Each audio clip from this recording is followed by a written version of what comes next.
வேலூர் ஆட்சியர் அலுவலகத்தில் மின்சாரம் தடைப்பட்டதால் லிப்டில் சிக்கிய 9 பேர் பத்திரமாக மீட்கப்பட்டிருக்கின்றனர். அது தொடர்பான அண்மை செய்திகளையும் காட்சிகளையும் பார்த்து வருகிறோம். மேலும் விவரங்களை கொடுப்பதற்காக செய்தியாளர் முரளி இணைப்பில் இருக்கிறார். பேசலாம். முரளி, முழு விவரங்கள்.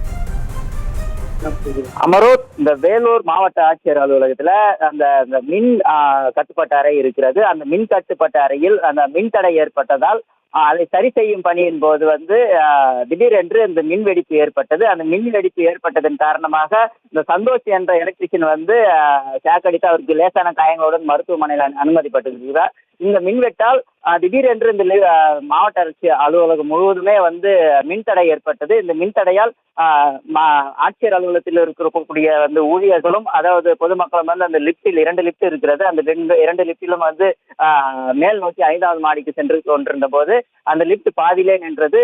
இதனால் கிட்டத்தட்ட அந்த முழுவதுமாக ஒரு அரை மணி நேரமாக பவர் அந்த மின்சாரம் இல்லாததால் அந்த லிப்டில் மாட்டிக்கொண்டு இந்த மூச்சுவிடமால் திணறி கொண்டிருந்தார்கள். அதிர்ஷ்டவசமாக அவர்களை இந்த மாவட்ட ஆட்சியர் அலுவலக அந்த கட்டுப்பாட்டு ஊழியர்கள் அந்த லிப்டை திறக்க முயற்சி செய்து ஒரு 20 நிமிடங்களுக்கு மேலாக திறக்க முயற்சி செய்து அதன் பிறகு திறந்து அவர்களை 9 பேரை அந்த ஊழியர்கள் மற்றும் பொதுமக்கள் 9 பேரை பத்திரமாக மீட்டு தற்போது அவர்களுக்கு முதல் உதவியானது அளிக்கப்பட்டு வருகிறது. அமரோத்,